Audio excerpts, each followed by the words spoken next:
Hello dear students, स्वागत है आप सभी का आपके अपने इस ब्यूटीफुल चैनल में।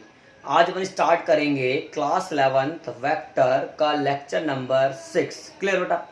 अपन आज इसमें स्टार्ट करेंगे एक बेसिक न्यूमेरिकल से पहले, फिर उसके बाद पढ़ाएंगे बेटा आपको पैरेललोग्राम लॉ। क्लियर? आइए, या फिर आप कुछ भी कहें, पहले अपन पैरेललोग्राम लॉ भी पढ़ सकते हैं। तो आइए पहले पैरेललोग्राम लॉ कवर कर लेते हैं। कुछ भी पैरेललोग्राम लॉ, समांतर चतुर्भुज का नियम।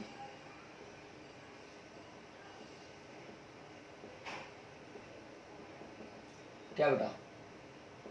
ये कहता है if two vectors are represented by two adjacent sides of parallelogram, यानी कहने का मतलब अगर किसी समांतर चतुर्भुज की दो आसन्न भुजाएं परिमाण और दिशा में दो वेक्टर्स को रिप्रेजेंट करें, देन उनके इंटरसेक्शन पॉइंट से जाने वाला डायगोनल उनका क्या बताता है बेटा?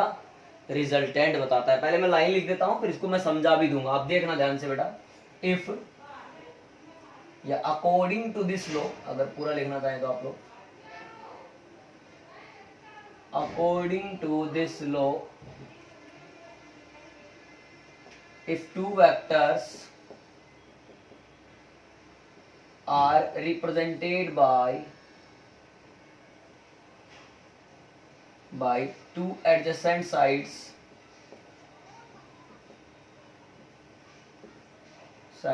of parallelogram, शॉर्ट में लिख दिया, then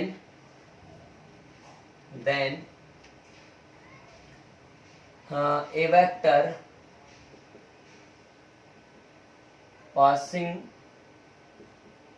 through the intersection, vector नहीं होता, डायगोनल लिख लो इसको, then diagonal of parallelogram passing through the intersection point of vectors represent या gives the resultant vector।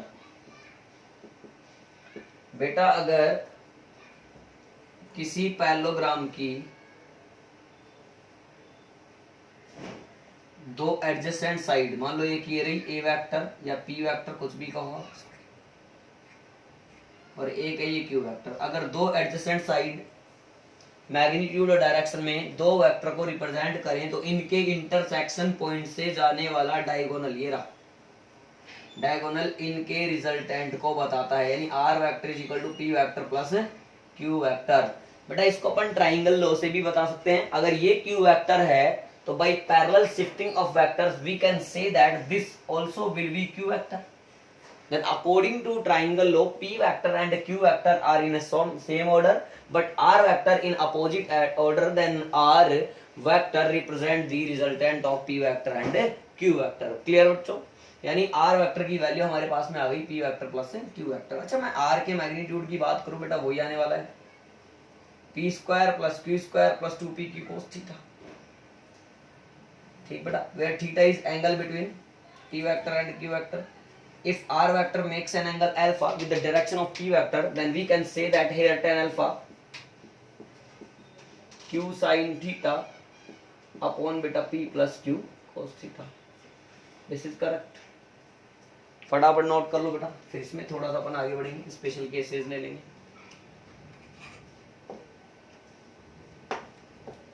आ जाइए बेटा। ठीक,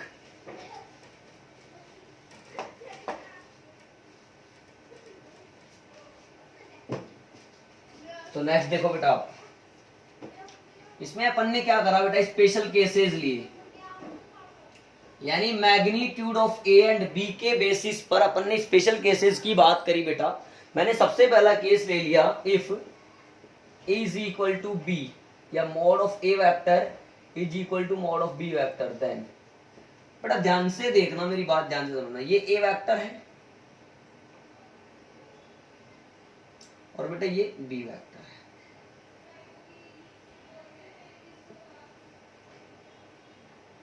बेटा ये ए वेक्टर और जो बी वेक्टर है अगर मैं इस कंडीशन की बात आप लोगों से कर लूं बेटा, ए वेक्टर या पी वेक्टर कह दो इसको, सॉरी ए वेक्टर तो होता ही नहीं, पी वेक्टर और क्यू वेक्टर का मैग्नीट्यूड अगर सेम है और इन दोनों के बीच में एंगल थीटा है और रिजल्टेंट ने यहां से कितना बना रखा है, अल्फा बना रखा है, क्यों बेटा? तो मानो कि अगर ये अल्फा है तो यहां पर सीधी सी बात है, इस एंगल को मैं अगर अल्फा 1 कहूं तो अल्फा 1, और इस एंगल को मैं अल्फा 2 कहूं तो बेटा अल्फा 1 कितना आएगा, थीटा बाई 2, और अल्फा 2 भी कितना आएगा बेटा, थीटा बाई 2। यानी कहने का मतलब फिर ये बिल्कुल बीचों में से जाएगा। बेटा सेकंड पॉइंट की बात करूं, यदि मान लो ए का मैग्नीट्यूड ज्यादा है किससे, बी से, देन बेटा उस कंडीशन में आप ए को बड़ा एरो से दिखा लो, बी को एक छोटे एरो से दिखा लो, क्या बेटा? पैरेललोग्राम पूरा बना ले बेटा इस तरह से, ये रिजल्टेंट ले ले बेटा आर वेक्टर। बेटा ये जो आंसर आएगा ये ज्योमेट्री से आएगा। अब मान लीजिए अल्फा 1 है, ये मान लीजिए अल्फा 2 है, बेटा ये तो P vector plus Q vector रहेगा हमारा, अगर ये पी वेक्टर है तो, और बेटा अगर ये क्यू वेक्टर है तो। बात क्लियर है बेटा? ध्यान से देखो, जिस वेक्टर का मैग्नीट्यूड कम है उसके साथ बनाया गया एंगल बड़ा है, और जिस वेक्टर का मैग्नीट्यूड ज्यादा है उससे बनाया गया एंगल कम है। यानी हम लोग ये कह सकते हैं मेरे प्यारे बच्चों कि सर यहाँ पर हम कह सकते हैं अल्फा 2 इज ग्रेटर देन क्या होगा, अल्फा 1 होगा। बट अगर मैं तीसरा केस ले लूं, if P is less than Q, then बेटा अगर P छोटा हो और Q बड़ा हो, ऐसा सीन होगा। ऐसा जब सीन होगा बेटा तो अपने आप समझदार है अपन, अल्फा 1 बड़ा होगा और अल्फा 2 छोटा होगा। ये पी वेक्टर मान लो, ये क्यू वेक्टर मान लो बेटा, ये क्या है, आर वेक्टर है बेटा। तो इसका मतलब यहां पर क्या होगा बेटा, alpha 1 is greater than alpha 2। आया समझ में? फटाफट नोट करो बेटा पॉज करके।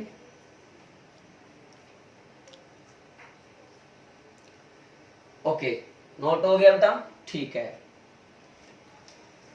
आइए अब एक थर्ड लॉ हमारा है पॉलीगन लॉ, वो और देख लेते हैं बेटा।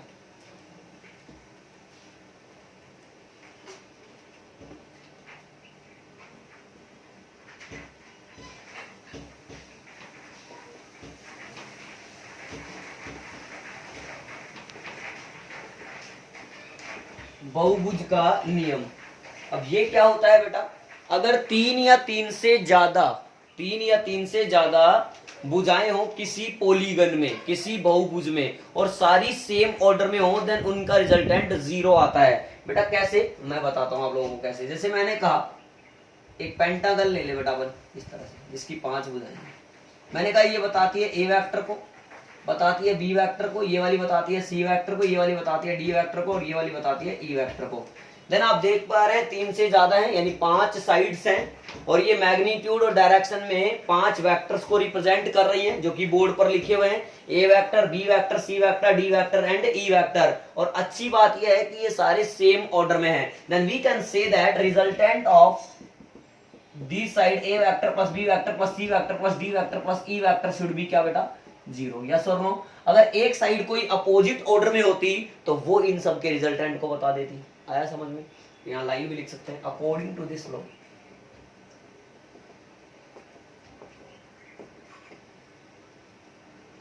if 3 or more than 3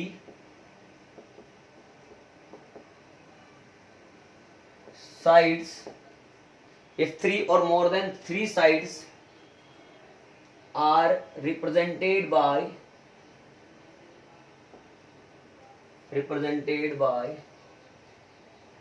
3 or more than 3 side of a closed polygon, ऐसे लिख लें ज्यादा अच्छा रहेगा, are represented by vectors in same sequence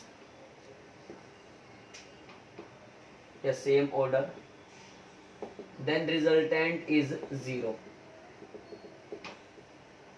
then resultant क्या जाएगा बेटा उनका, 0 आता है। क्लियर बेटा? फटाफट नोट करो बेटा। आया समझ में? अच्छा बेटा नेक्स्ट ले लेते हैं आप अपन, इसमें न्यूमेरिकल स्टार्ट करते हैं बेटा थोड़े बहुत। आइए है ना। फिर सब्ट्रैक्शन देख लेंगे, पहले दो न्यूमेरिकल देखते हैं छोटे छोटे, फिर सब्ट्रैक्शन भी देख लेंगे बेटा अपन लोग, ठीक है। क्वेश्चन देखो, पहला क्वेश्चन क्या है, if two forces 10 newton and 15 newton are acting on a body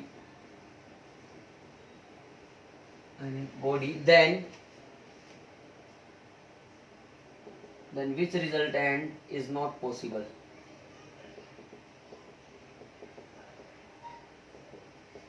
बेटा ध्यान से देखो, ऑप्शन ए दे रखा है 5 न्यूटन, ऑप्शन दे रखा है 15 न्यूटन, बी सी ऑप्शन दे रखा है आपको 20 न्यूटन, और बेटा आपको डी ऑप्शन दे रखा है आपको 30 न्यूटन। बेटा बोल रहा है कि किसी बॉडी पर दो फोर्स, दो बल 10 न्यूटन और 15 न्यूटन के कार्यरत हैं। तो बताना चाह रहा है या बताना है हमें लोगों को कि इसमें से कौन सा रिजल्टेंट पॉसिबल नहीं है। बेटा ध्यान से देखो, यहाँ पर F1 कितना दे रखा है 10 न्यूटन, बेटा F2 कितना दे रखा है बेटा 15 न्यूटन। बेटा ध्यान से ये समझ में आता है कि सर जो F नेट होगा वो लाई करेगा कहां से कहां तक, F मिनिमम से लेकर के F मैक्सिमम तक। समझ में आई बेटा बात। F मिनिमम क्या होगा बेटा 15 माइनस 10 होगा, और बच्चों जो F मैक्सिमम वो होगा वो कितना होगा 15 प्लस 10 होगा। बेटा ये कितना हो गया 5, और ये बेटा ये इधर कितना हो गया 25। इसका मतलब रिजल्टेंट जो है वो 5 से लेकर के 25 के बीच में कहीं भी हो सकता है। क्या 5 हो सकता है? बिल्कुल हो सकता है। क्या 15 हो सकता है? 15 5 और 25 के बीच में आता है, हो सकता है। 20 5 और 25 के बीच में आता है, हो सकता है। लेकिन क्या 30 हो सकता है? क्या नहीं। क्लियर बेटा, क्योंकि 30 5 और 25 के बीच में नहीं। आया समझ में। Next question, which group of 3 vectors can't produce zero magnitude या vector of zero magnitude।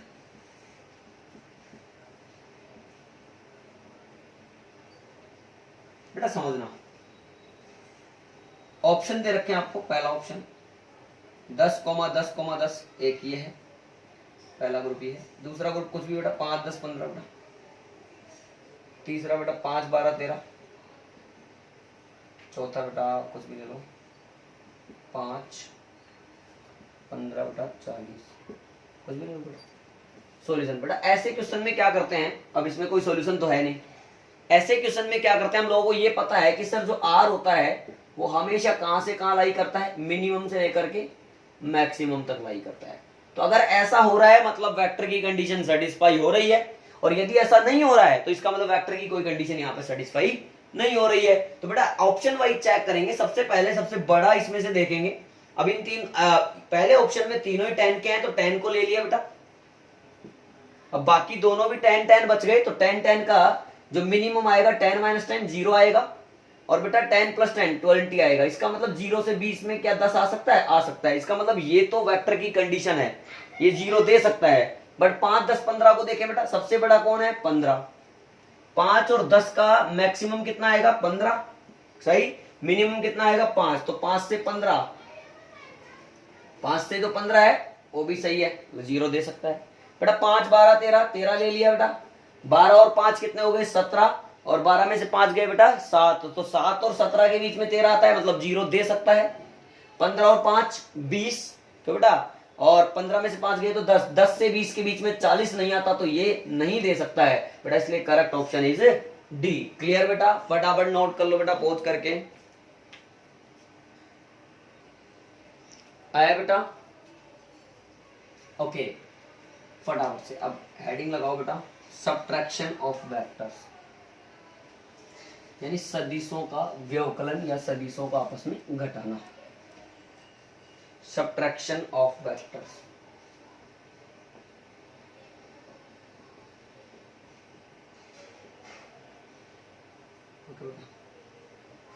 बेटा बात करें सब्ट्रैक्शन की तो ध्यान से देखो। जैसे मैंने कहा बेटा ये पी वेक्टर है, और मैंने कहा बेटा ये क्यू वेक्टर है। अब बेटा अगर मैं ये वाला पॉइंट यहां से मिला दूं तो ये आर वेक्टर होगा, बट आर वेक्टर आप ध्यान से देखें तो P vector plus Q vector होगा। हम लोगों को लाना क्या है? P vector minus Q vector. तो बेटा क्या करो, क्यू वेक्टर का नेगेटिव वेक्टर ले लो, मैग्नीट्यूड सेम लिखो पर डायरेक्शन अपोजिट कर लो, इधर ले आओ बेटा इसको, ये होगा आपका माइनस का क्यू वेक्टर बेटा। अब इसको जब इससे मिलाओगे तो रिजल्टेंट जब फाइंड करोगे तो क्या आएगा, P vector plus minus of Q vector, then यहाँ पे आर वेक्टर कितना आ जाएगा, ये आर डैश वेक्टर या R1 vector is equal to आ जाएगा P vector minus Q vector. This is subtraction of vectors. Clear बेटा। अब इस कंडीशन में भी अगर मैं R1 डैश यानी mod of P minus Q पूछूं बेटा आप लोगों से, तो under root of P square plus Q square minus 2PQ cos theta, बस यहाँ क्या लग जाएगा माइनस। बेटा tan अल्फा पूछूं तो Q sine theta upon P minus Q cos theta. Clear सी बात है, फटाफट नोट करें फिर एक क्वेश्चन देखते हैं बेटा।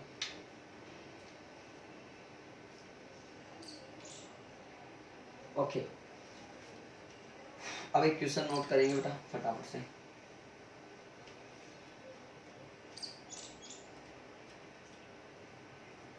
एक क्वेश्चन पूछा है बेटा हम लोगों से,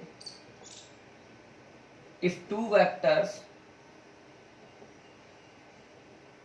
are perpendicular to each other then magnitude of their resultant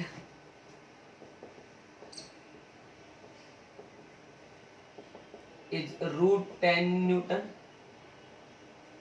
ठीक है, फुल स्टॉप या कॉमा लगा लो। when vectors are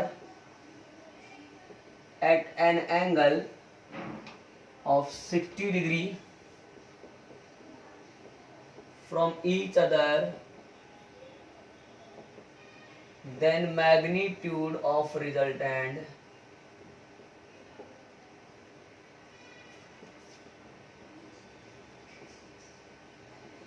is root 13 Newton. Find values of vectors। थोड़ा ध्यान से देखना, ऑप्शन दे रखे root 6 newton comma root 2 newton, पहला ऑप्शन बेटा। बेटा बी ऑप्शन हम लोगों को दिया है root 8 newton comma root 4 newton. बेटा सी ऑप्शन दिया है root 9 newton comma root 1 newton. D option दिया है बेटा root 12 newton comma root 4 newton. Okay बेटा। बेटा आप इसको सोल्व करें तो पहले क्वेश्चन दोबारा पढ़ो बेटा, क्या बोला है। If two vectors are perpendicular each other, जब दो सदिश एक दूसरे के लंबवत हैं, परपेंडिकुलर हैं, तो उनके रिजल्टेंट का मैग्नीट्यूड है रूट 10 न्यूटन। बट जब दोनों के बीच का एंगल कितना हो, 60 डिग्री हो, तो रिजल्टेंट का मैग्नीट्यूड कितना है, रूट 13 न्यूटन। तो क्या पूछा है बेटा, दोनों वेक्टर्स की वैल्यू हम लोगों से पूछी गई है। ओके ध्यान से देखना। When P vector perpendicular to Q vector, तो बेटा P square plus Q square plus 2PQ cos 90 is equal to, square कर लो उधर 10। तो बेटा P square plus Q square बराबर कितना आ रहा है, 10 आ रहा है इक्वेशन नंबर। कोस 90 की वैल्यू कितनी होती है बेटा, 0। When P vector and Q vector are at angle 60 degree, then P square plus Q square plus 2PQ cos 60, root 13 का स्क्वायर 13, तो P square plus Q square plus 2PQ into 1/2, 2 से 2 मर गया बेटा, तो 13। बेटा PQ बराबर, क्योंकि P square plus Q square की वैल्यू कितनी है 10, तो वहां पर 10 रख करके उधर ले जाएं तो 13 माइनस 10 कितना हो गया बेटा 3। इक्वेशन नंबर आ गया मेरे पास में सेकंड। अब चेक बाय ऑप्शन, इससे सही जुगाड़ कोई नहीं बेटा। पी और क्यू का मल्टीप्लीकेशन 3 आ जाए, रूट 6 और रूट 2 का कभी नहीं आएगा 3 बेटा, रूट 8 और रूट 4 का भी नहीं आएगा, रूट 9 और रूट 1 का आएगा। तो ये करेक्ट हो गया, बाकी सारे ऑप्शन गलत हो गए। क्लियर हुआ बेटा, फटाफट से नोट कर लो बेटा आप लोग, इस क्वेश्चन को भी फटाफट नोट कर लो।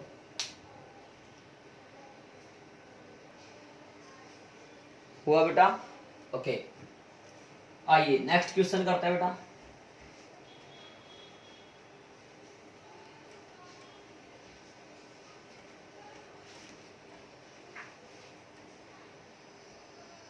अब नेक्स्ट क्वेश्चन देखो बेटा आप लोग।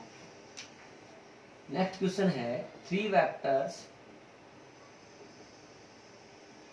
Are as A vector plus B vector plus C vector is equal to 0, या ऐसे लिख सकते हैं डैश करके, A vector plus B vector plus C vector is equal to 0, comma mod of a vector is equal to mod of b vector is equal to a, and mod of c vector is equal to root 2 times of mod of a vector. Then find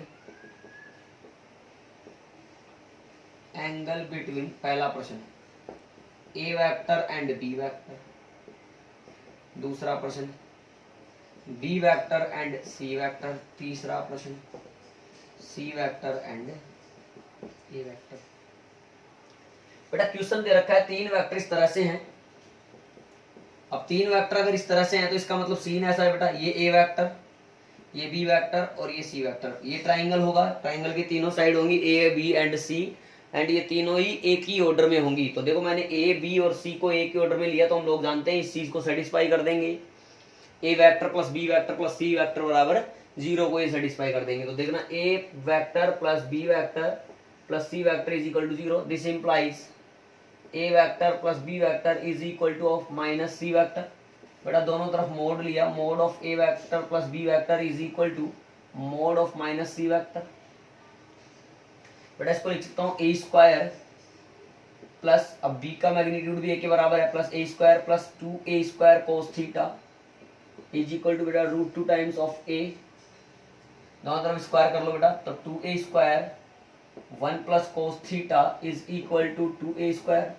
तो बेटा 1 plus cos theta कितना आ जाएगा 1, तो cos theta की value कितनी आ गई बेटा, यहाँ पर कोस थीटा की वैल्यू यहाँ पर आ गई बेटा 0, इसका मतलब थीटा कितना आ गया बेटा 90 डिग्री। आया समझ बेटा। अब इसको अपन क्या है ज्योमेट्री से सोल्व करेंगे बेटा, ध्यान से देखना, मेरी बात वापस समझना आप लोग। यहाँ बना रहा हूँ बेटा, ए वेक्टर और बी वेक्टर के बीच का एंगल तो 90 डिग्री है, तो मैंने क्या करा, एक ए वेक्टर ऐसे बना लिया बेटा, अब बी वेक्टर ऐसे बना लिया। लेकिन मुझे पता होना चाहिए कि अगर ये ए वेक्टर है और ये वाला बी वेक्टर है और ये 90 डिग्री है तो मतलब करेक्ट बात है, कोई प्रॉब्लम यहाँ पर नहीं है। लेकिन जो सी वेक्टर है वो कैसे होना चाहिए बेटा, तो ध्यान से देखो सर, अगर मैं इसको ऐसे ले लिया और इसको ऐसे ले लिया तो ये दोनों तो अपोजिट ऑर्डर में आ गए, तो इसके लिए मैं क्या करूँ बेटा, इस बी वेक्टर को इधर नहीं मानू, यहाँ मान लू बेटा। अब ध्यान से देखो, ए वेक्टर और बी वेक्टर बिल्कुल परपेंडिकुलर, बिल्कुल सही बेटा। सी वेक्टर ऐसे मान ले बेटा,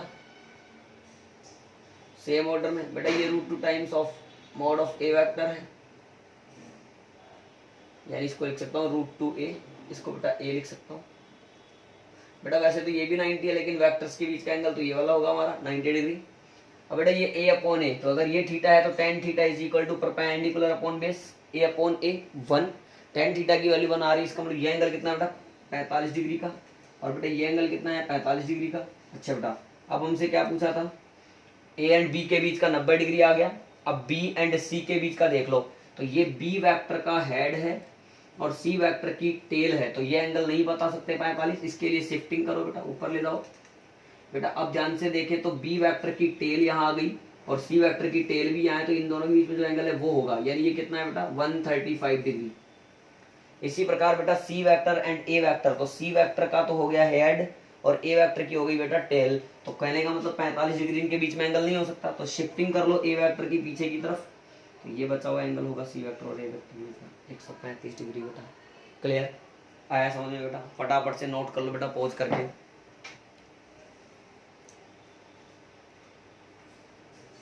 ओके बेटा, ठीक है। तो आज का वेक्टर का लेक्चर नंबर 6 यहीं पे होता है समाप्त। आप लोग बच्चों पढ़ते रहिए, रेगुलर बने रहिए, और कोई डाउट आए तो उसको कमेंट सेक्शन में आप नोट राइट कर दीजिए, हम लोग उसका सॉल्यूशन आपको जल्दी प्रोवाइड करवाएंगे। क्लियर बेटा? वीडियो पसंद आई तो इसे लाइक करिए, शेयर करिए और चैनल को सब्सक्राइब करना बिल्कुल भी ना भूलिए। All the very best.